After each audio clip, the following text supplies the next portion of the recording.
السلام علیکم ورحمۃ اللہ وبرکاتہ۔ گروپ انشورنس کے حوالے سے سرکاری ملازمین اور پینشنرز کے لیے آج بہت بڑی خوشخبری ہے۔ اس کے علاوہ تنخواہ دار طبقہ پھر سر فہرست۔ یہ کیا خبر ہے؟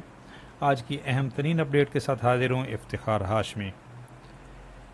ملازمین کی موجیں ختم، یہ بھی ایک اہم ترین اپڈیٹ ہے۔ بڑی پابندی گروپ انشورنس کے حوالے سے سب سے پہلے جو بہت اچھی خبر ہے، آپ کو کل بتایا تھا کہ آج 21 اکتوبر کو جو میٹنگ تھی سندھ کے جو سرکاری ملازمین کی نمائندہ تنظیمیں ہیں ان کی اور گورنمنٹ کے افیشلز کی، تو اس حوالے سے اہم پیش رفت ہوئی ہے جی۔ گروپ انشورنس کے حوالے سے کون کون سے مطالبات جو ہیں وہ تقریباً اس پہ ایگریمنٹ ہو گیا ہے۔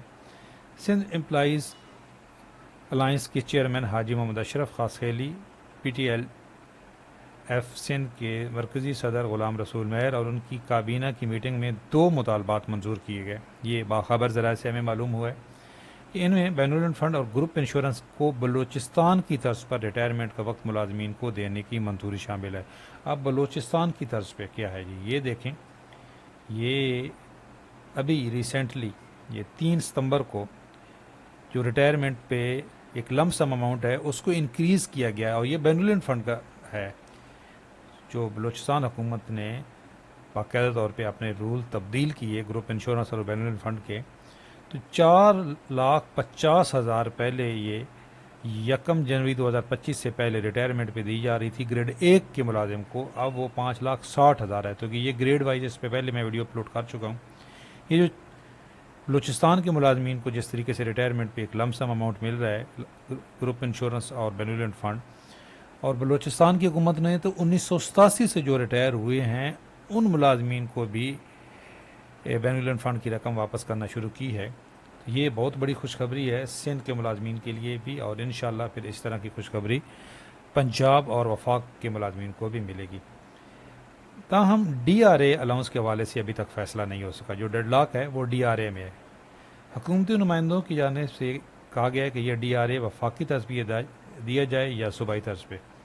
اس پر سندھ امپلائیز الائنس کے چیئرمین حاجی محمد اشرف خاصخیلی نے کہا کہ ہم آئندہ جمعرات تک اس حوالے سے اپنی تجویز جو ہے وہ تحریری طور پہ پیش کریں گے، جس کے بعد اگلی منگل کو حتمی میٹنگ کی جائے گی جس میں پینشن کی نوٹیفیکیشن کو معطل کرنے کے بجائے منسوخ کرنے کا فیصلہ کیا جائے گا۔ ابھی جو پینشن اصلاحات کے جو نوٹیفیکیشن تھے 3 ان کو معطل کیا گیا، منسوخ نہیں کیا گیا۔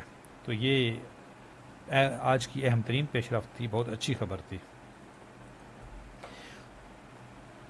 یہ جی ایک وزیر اعظم پاکستان نے آرڈر دیا تھا اور انہوں نے ایکشن لیا تھا جو ملازمین لیٹ آتے ہیں دفاتر میں، تو یہ فنانس ڈویژن کا ایک نوٹیفیکیشن تھا، کیبنٹ ڈویژن کا، یہ اس کا لیٹر ہے۔ تو یہ 16 اکتوبر کو ministry of energy power division, جو یہ پاور ڈسٹریبیوشن کمپنیز ہیں جتنے بھی فیسکو، لیسکو، ہیپکو، ان سب کو یہ لیٹر لکھا گیا ہے کہ اس لیٹر کے اوپر جو وزیر اعظم پاکستان کا حکم ہے اس پہ منوان عمل کیا جائے اور ٹائم جو ہے اس کی پابندی کی جائے۔ اچھا، سندھ سے ایک اور اچھی خبر ہے آج ہمارے پاس کہ جو اساتذہ کی اپگریڈیشن ہے، پروموشن ہے، اس حوالے سے 6 نومبر کو میٹنگ ہے، انشاءاللہ اور اچھی خبر ملے گی۔ تو سندھ کے ملازمین اکثر گلا کرتے تھے جی کہ آپ ہماری اپڈیٹ نہیں دیتے، آپ پنجاب کی اور وفاق کی دیتے ہیں، تو اب دیکھ لیں جو خبر ہوگی تو انشاءاللہ ہم آپ تک پہنچائیں گے۔ یہ بھی سندھ کے ملازمین کے لیے بہت زبردست خبر ہے۔ اب جو ملازمین تنخواہ دار طبقہ پھر بازی لے گیا ہے وہ ہے جی تنخواہ دار طبقے نے ہول سیلر، ریٹیلر اور جو باقی جتنے بھی اس وقت ٹیکس دینے والے طبقہ ہے ان سب پہ اس وقت بازی لے گیا ہے۔ یہ آج کی خبر دیکھ لیں۔ تنخواہ دار طبقے نے ہول سیلر، ریٹیلر اور برآمدگان کے مجموعی ٹیکس سے تقریباً دگنا ٹیکس ادا کیا۔ پہلی سمائی میں تنخواہ داروں سے 130 ارب روپے کی وصولی۔ سرکاری ملازمین ہوں یا پرائیویٹ جو ملازمین ہیں، جب تنخواہ دار طبقہ اتنا ٹیکس دیتا ہے تو سوال یہ بنتا ہے کہ یہ فائلر ہونے کے بینیفٹس کیوں نہیں لیتے، ان کو کیوں نہیں ملتے۔ یہ اس میں قصور آپ کا اپنا ہے۔ آپ ٹیکس ادا کر چکے ہوتے ہیں، صرف آپ نے ٹیکس ریٹرن فائل کرنی ہوتی ہے، رجسٹریشن کروانی ہوتی ہے اور فائلر بن جاتے ہو. فائلر بننے کے تمام بینیفٹس لے سکتے ہو، آپ نے کوئی اضافی ٹیکس نہیں دینا ہوتا.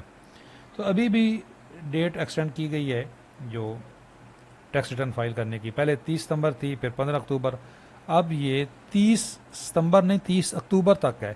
تو ہم لوگ بھی یہ آفر کرتے ہیں ٹیکس ریٹرن فائل کرنے کی. تو یہ ڈسکاؤنٹ آفر ہماری ابھی بھی چل رہی ہے. یہ میری پروفیشنل ٹیم ہے، کہ آپ تو رابطہ کریں، یہ واٹس ایپ نمبر ہے. انشاءاللہ پروفیشنل طریقے سے آپ کی ٹیکس ریٹرن فائل ہوگی. اگر آپ نئے سرے سے رجسٹریشن کروانے چاہتے ہیں، کوئی بھی آپ کا پرابلم ہو تو اس نمبر پہ رابطہ کریں. انشاءاللہ ایک پروفیشنل ٹیم آپ کی ٹیکس ریٹرن فائل کرے گی. آپ خود بھی کر سکتے ہیں، ایک ہماری ویڈیو ہے، اس کا لنک دے دیتا ہوں سٹیپ بائی سٹیپ. لیکن فرسٹ ٹائم جو ٹیکس ریٹرن فائل کرنی ہوتی ہے وہ تھوڑا سا پیچیدہ کام ہوتا ہے. تو اناڑیوں کے سے بچیں، یا خود سیکھ کے کریں یا کسی پروفیشنل سے کروائیں. اس کے علاوہ آج ایک اہم اور اپڈیٹ ہے جی، کہ سر پلس پول میں موجود ملازمین کی موجیں ختم. جو میں نے اپنے تھمبنیل میں لکھا تھا کہ موجیں ختم، یا شروع میں آپ کو بتایا ہے. موجیں یہ ختم ہیں جی کہ جو سر پلس ملازمین تھے وہ کچھ بھی نہیں کرتے تھے، تنخواہ مل رہی ہوتی تھی. اب اسٹیبلشمنٹ ڈویژن نے وفاق کے اضافی ملازمین کی مختلف محکموں میں تعیناتی کی ہدایت کر دی ہے. جہاں پہ زیادہ ملازمین ہیں، اب ان کو گھر بھیجنے کے لیے تو سول سروینٹ ایکٹ میں ترمیم کرنی پڑے گی. تو اب ایف بی آر نے اسٹیبلشمنٹ ڈویژن کی ہدایات پر باقاعدہ عمل درآمد شروع کر دی ہے. ملازمین کو سیکشن 2A کے تحت مختلف اداروں میں ایڈجسٹ کیا جائے گا. ایف بی آر نے ہیڈ کوارٹر سمیت ملک بھر کے مختلف ریجنل دفاتر میں نئی تعیناتیاں کی ہیں. تعیناتیوں میں اسٹینوگراف، ٹائپسٹ اور لوور ڈویژن کلرکس شامل ہیں. تو جو سرپلس ملازمین ہیں جن اداروں میں بھی، ان کی تعیناتیاں دوسرے اداروں میں کی جائیں گی. یہ تھی جی آج کی اہم ترین اپڈیٹس. چینل پہ نئے ہیں، چینل ضرور سبسکرائب کر لیں، بیل آئیکن کو پریس کر لیں. ٹیکس ریٹرن فائل کروانا چاہتے ہیں تو اس نمبر پہ رابطہ کریں. اللہ حافظ.